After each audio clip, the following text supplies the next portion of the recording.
Congolaises, Congolais, mes chers compatriotes, c'est dans le cadre de ma fonction de grand rabbin d'Afrique et gardien des traditions africaines, mais aussi président du mouvement politique Imperium, que je m'adresse à vous. Je ne vais pas aborder un secret de polichinelle, car tous les Congolais, tous les Africains et l'ensemble de la communauté internationale constatent, jour après jour, l'effroyable crise électorale dans laquelle s'enfonce la République démocratique du Congo. La Commission électorale nationale indépendante, en sigle la CENI, a reconnu de manière évidente et sans équivoque son incompétence quant à l'organisation et à la tenue d'élections présidentielles et législatives légales, légitimes dans le strict respect de la Constitution et de la loi électorale congolaise. En effet, l'insécurité qui prévaut dans différentes zones géographiques de la République démocratique du Congo, ou encore l'incapacité logistique, technique de la CENI à un recensement cohérent et maîtrisé de la population pour son inscription sur les listes électorales, mais aussi l'impossibilité d'assumer financièrement la tenue d'élections démocratiques et indépendantes initialement prévues le 20 décembre 2023. Je veux ici condamner fermement l'irresponsabilité et l'imprudence de tous les responsables politiques congolais, candidats à la présidence, candidats aux législatives, qui ont lancé de manière populiste leur campagne dans un total irrespect de la loi. Ils induisent le peuple dans l'erreur et créent dangereusement un terreau favorable à une révolte populaire et à une colère civile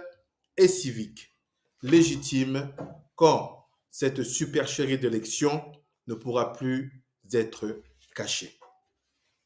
J'ai annoncé depuis bien longtemps, dans le cadre de ma position de président d'Imperium, l'impossibilité technique,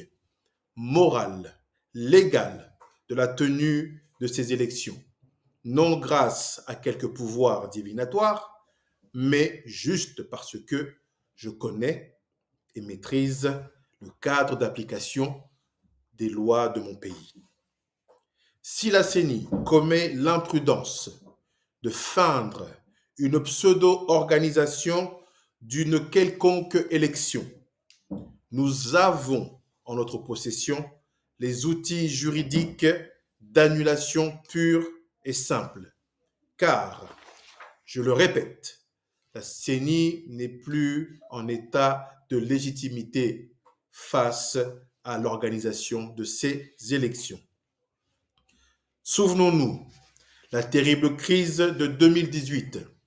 où un ancien président refusait de partir alors que des élections devaient être tenues. À cette même époque, une conférence nationale souveraine de 10 jours était mise en place avec la participation de tous les acteurs majeurs de la politique congolaise, et ce, sous le haut patronage du Conseil constitutionnel. Ces travaux donneront naissance au Haut Conseil national de la transition, qui, à ce jour, est le seul organe et instance légitime juridiquement quand la CENI est hors sol. Le désamour ou parfois la méconnaissance intéressée des Congolais pour la loi ne doit pas nous rendre aveugles quant à la bonne stratégie à adopter pour continuer à rêver à l'incarnation de la deuxième indépendance si chère à Papa Simon Kimbangu. Je viens donc vous annoncer ici le dépôt officiel, ainsi que l'acceptation de ma candidature à la présidence de la transition de la République démocratique du Congo, et ce, auprès du Haut Conseil national de la transition. J'invite tous ceux qui ont une conscience congolaise,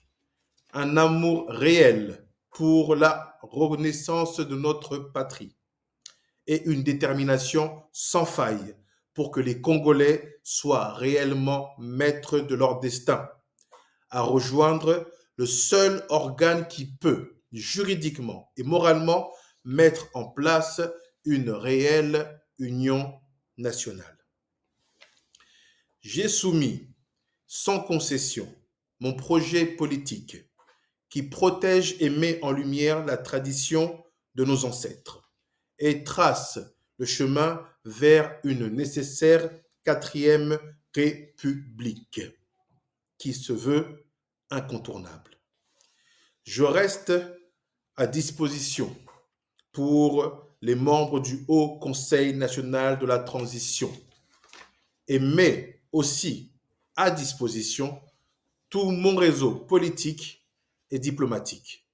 tous les réseaux financiers, mais aussi toute mon expertise et mon expérience en tant que grand rabbin d'Afrique et chef traditionnel Congo. Vive la République démocratique du Congo,